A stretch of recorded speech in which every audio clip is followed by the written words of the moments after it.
So yeah, thanks for staying for the last talk here. And I will tell you something more about what we are up to with the Space Coin and what we try to bring using the satellites in the orbit.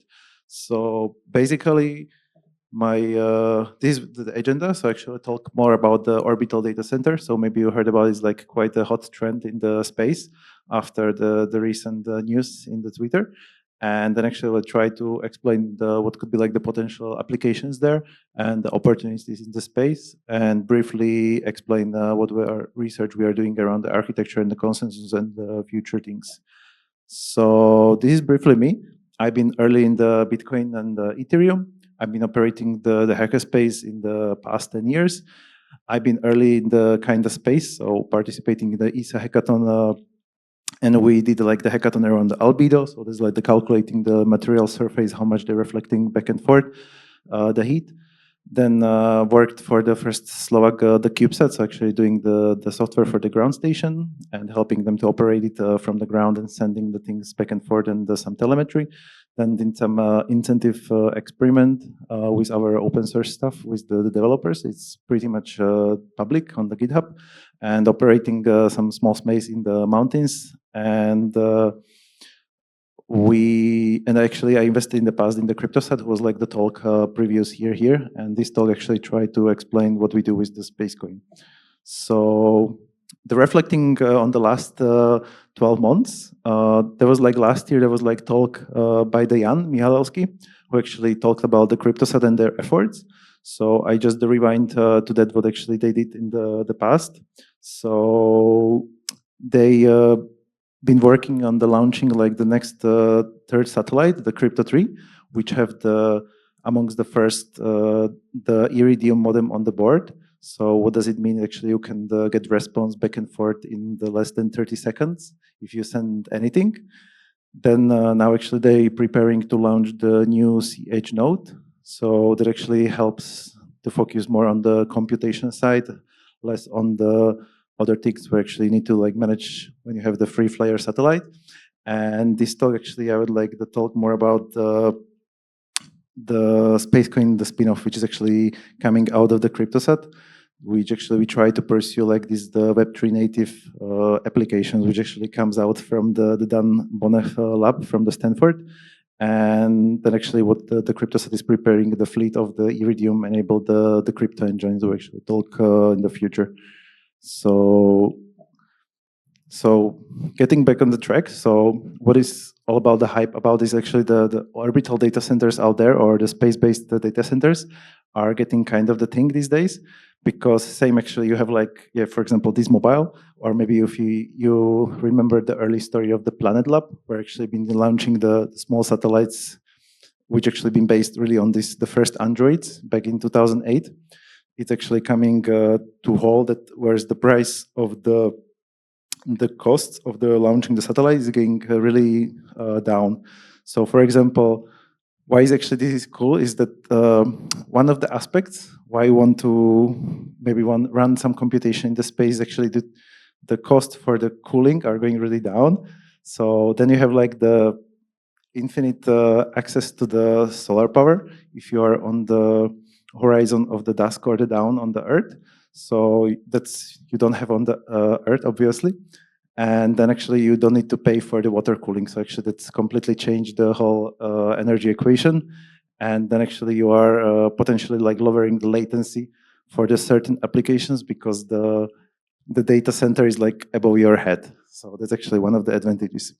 And yeah, the fun fact is actually that for last 2 years, there was like launched much more satellites than last 60 years, because the costs are going really steadily down thanks to the SpaceX and other companies who are trying to utilize the reusable the rockets out there. And then we will see like much of that happening in the upcoming 5 to 10 years. So that actually we'll see a lot of satellites on the orbit. So this is basically what we are talking about. So that's the CubeSat, which have like the one edge is like the 10 centimeters. It was invented on the academia to standardize kind of industry to build various kind of the experiments until it's actually getting blended towards the commercial use cases. And briefly in this talk, I will talk more about the hardware security modules and the trusted execution environments, the private compute, and the trusted setups. And then I will try to briefly draft some potential applications. We're actually thinking about it, what you can actually run on this kind of stuff, and what actually can this cube like offer, like in terms of like the custody solutions, for example, for FAG or MPC stuff, and what kind of the use cases we can like the offer for this kind of the private computation on these cubes, because technically it's like your phone in your pocket. So most of the chips can run like on the hardware architecture like the ARM. So this is actually one of the things we see the potential, like terms of the cost is like really affordable today. So you don't need to think about some the billion worth satellites out there. So this is briefly our architecture. So what you see is like the Earth, where we are. Then actually you have like the Iridium satellites, which actually being utilized by the CryptoSat infrastructure. So the CryptoSat has the Iridium modem, which actually is using the Iridium satellites. And these Iridium satellites actually are getting a response back and forth in the CryptoSat. And the SpaceCoin is actually utilizing the infrastructure of the CryptoSat, where actually we can use them to communicate and utilize the computation on the board. So this is where we're actually sitting right now. And in the future, instead of the Iridium, then might come the other providers, which actually will drive down the cost of the bandwidth much lower. So actually then we can think about like some much more heavy experiments, which actually requires more bandwidth, of course. So this is something we are actually currently thinking about, like implementing the peer consensus. So on the picture, you can see how we are thinking about the peer consensus in the constrained environment. So yeah, the simplified scratch on the right serves as the overview of the communication from the Earth to the Cube satellites, that how actually things can work. The first and the RPC nodes can like send the requests to the validator network and serving as the L1 in the space. Then the individual peers actually can propagate the transactions among each other. This can happen the async as soon as the info is in the space. So that's the one, the leader. And after the process is complete, there will be confirmation of the validity. So we envision kind of the stage, the process where in the stage more capabilities and the robustness is like the achieved. And in the first stage, will be like the focusing like in the form of the testnet. So where we have like the single satellite, where we can like offer the good crash for the fault tolerance offered by the duplication of the hardware capability. And at this point, we aim to provide some form of the smart contract capability for the playing around. Yeah, for example, like thinking about like the state channels. For example, yeah, we've been thinking like Lightning Network. And then this means like the main paradigm will be like the offloading the heavy compute on the Earth and the SpaceCoin serving like this robust L1. So in the second stage, in the mainnet, we're thinking about the focusing on the growth of the SpaceNet. So with like the more nodes, when we actually gain more and more satellites in the future, we'll be adding like running the full consensus. We're offering like the slow but the robust finality with the confidential compute. So for example, in some aspects, we can like the morphing offered like by the T's, where actually users will be giving this opportunity to interact with the L1 directly or use the Earth-based L2. And yeah, the third stage is actually where actually we're thinking about it, where we get more bandwidth on the board, that we can focusing on the improvement of the usability by lowering the latency. So we will like increase like also the throughput, because now actually we are talking in some the kilobytes, because that's actually quite limited where we are at now. If we don't want to like wait for the orbiting the satellites on over the ground stations. So then actually we'll get the better hardware and additional like data links.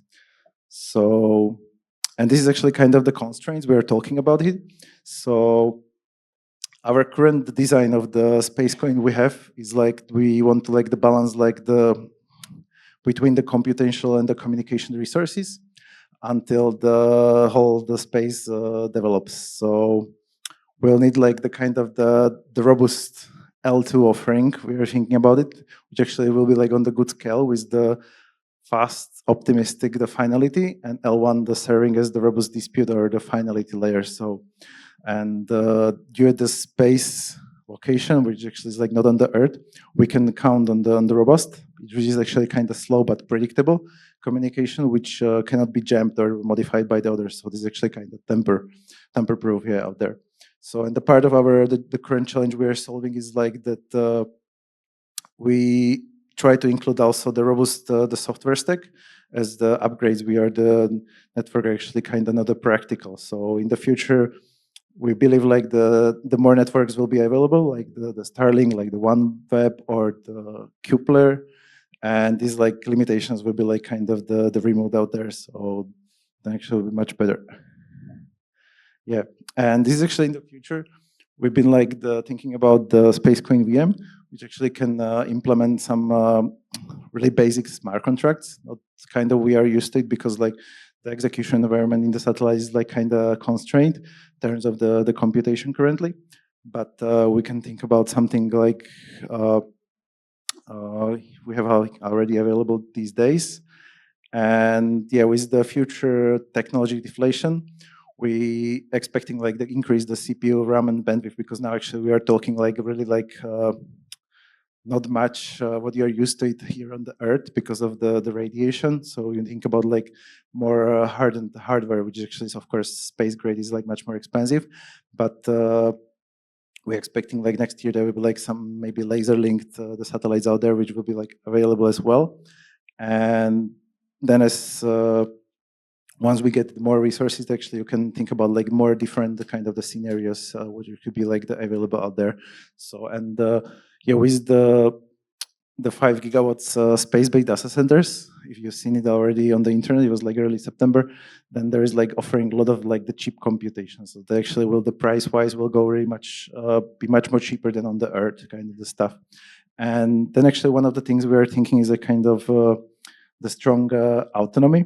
So this is something we are thinking like could be independent of the vendors itself and our code as well, and can be running like without us as well. And as we'll have like now have 3 satellites, we are thinking like targeting like the have several thousands of the satellites. So that's pretty much that's it. And I guess yeah, if you want to keep up, it's like still early. We actually started like this spin-off like a few months ago. We're definitely looking for the L1 or L2 foundations or the wallets. We would like to practice more implementation with the MPC. I think the CryptoSat did like with the defense past implementation, and the validators and the entropy providers, as we have like good exposure for the entropy outside of the atmosphere, which is much better than the Earth. So yeah, there is like sign up for the X or the Farcaster. And yeah, if you have questions, feel free to reach me out. Thank you. Yeah, and I was like a bit stressed. Yeah. Any questions? So how you update the software on that? Again? How you update software is something common, or you have to practically? Well, technical is like the Linux box. So it's like if you run on the Debian, like update the packages, and pretty much that's it. So remotely you can do that? Oh, yeah. Okay, I have a follow-up question. I mean, the original motivation of that is only due to technological advantages that you have on your hardware on the space, or due to legal as well? Can you repeat again? I mean, the motivation for putting things in the air is due to technological advantages, or only to legal advantages as well? Oh, yeah. I think motivation is like that once you put this object in the space, is like the tamper-proof. So if it's like the flying, depends on the altitude of the orbit, can have the life cycle somewhere between 36 to up to 70 months. So you can think about something like which is like truly immutable, of course, until it gets like the hacked or compromised some the credentials.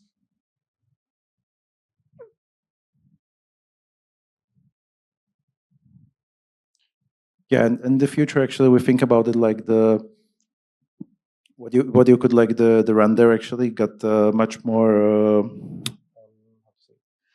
in terms of the executions can be much faster. So we are, for example, thinking about like if some kind of the hardware coprocessor can be like the hardened as well. It can same compute you can down or you can put of course up there, but with that precedence is actually not running in any kind of country.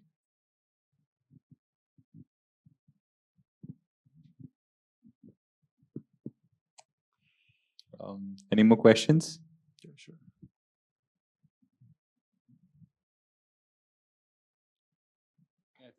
I think that's the end of this talk. Yeah, thank you. Thank you very much. Yeah, give it up for Matej, everyone. Yeah.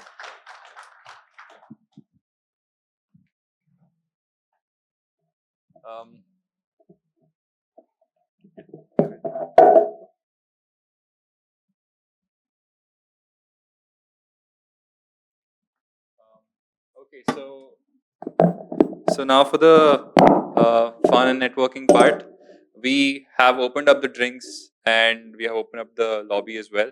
So we are done with the talks for today. Thank you all for joining for day one of Decompute 2024. And we have more talks lined up tomorrow, more targeted towards privacy and privacy enhancing techniques. So yeah, hope to see you guys tomorrow. And yeah, please join us for the networking and drinks, please. Yeah.